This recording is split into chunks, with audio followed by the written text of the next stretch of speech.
In this pod, we'll examine the main sources of finance for business, essentially where a business gets its money from. There are many different sources of finance, and each exam board has their own specification. So, check which sources of finance you need to know about. Here, we'll go through the sources of finance in turn, starting with short-term sources of finance first.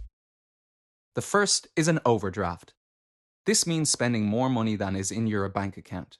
It takes no time to arrange, you simply spend the money and then pay it back when you earn enough to cover the cost. But it's good for businesses with short-term cash problems like an ice cream van. But be aware that there's often a charge to have this facility on your bank account.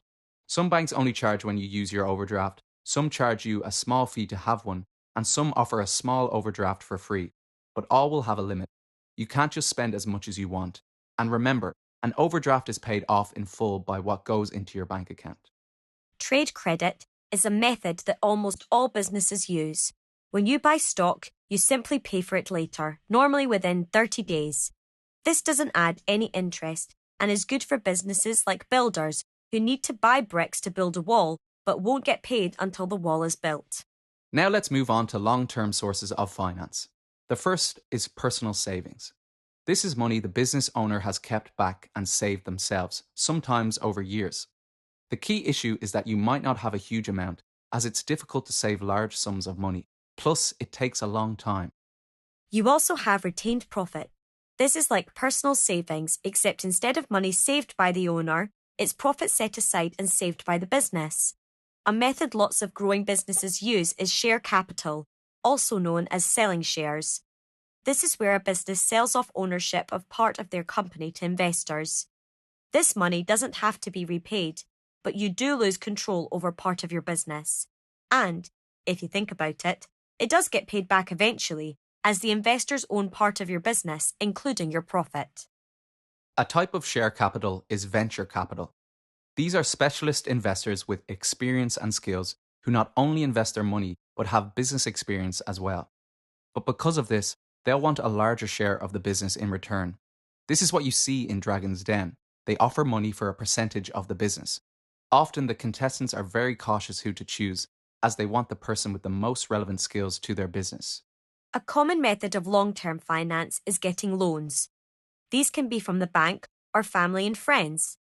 A bank can lend large sums of money but will want regular repayments and will charge interest. Interest is a fee attached to the loan, usually charged as a percentage on top of your monthly repayments. So in the end, you'll pay back more than you originally borrowed. Friends and family may be more relaxed about getting the money back and might not charge interest. But you may not have family or friends who are able to lend the sums of money you need. A specific type of loan is a mortgage. This is where you get a loan specifically for the purchase of property. It's normally over a long period of time, so where a loan may only be for 3 to 5 years, a mortgage could be at least 25 years. The interest rates are lower per month because it's paid over such a long time, but the interest paid overall is high as it's charged for such a long time. Selling assets is like a business doing a car boot sale. They take assets, meaning items they own, and sell them. Hopefully, these are assets which are no longer used, but a business in desperate need of cash may sell off assets they still need. Selling machinery, or even part of a premises, could be a quick way of making a large sum of money. Businesses can also get grants, in particular from the government. This is where the government gives businesses money for a particular need. They're difficult to get, but don't normally need to be repaid. Even if they do, they're often still cheaper than getting a loan. Hire purchase is where a business rents something instead of buying it. You may have seen car adverts for this sort of thing. Instead of spending £20,000 on a new car, you spend just £300 per month. This sounds great as you don't have to spend a lot of money up front. But what they don't show off is that you'll spend much more in the long term. Essentially, you're paying for the goods while you're using them. But there's often a charge for this luxury, and you can end up owing more money if you want to return them. Imagine if you bumped the car, for example. Its value would now be less to the company lending it to you, so if you then needed to change it, you'd be charged the difference. Crowdfunding is a relatively new form of finance that has been popularized with the internet. It involves lots of members of the public pledging small amounts of money each. Sometimes they'll get something in return, for instance, a prototype product or a promise of a future product. But sometimes the investors don't receive anything. There isn't one correct method of finance to use. It's about analysing the particular situation. Even two businesses in the same situation might choose a different source of finance. For example, imagine two people decide to start a business. One uses personal savings, but the other doesn't have any savings, so instead uses a bank loan. Or, two businesses decide to purchase new machinery.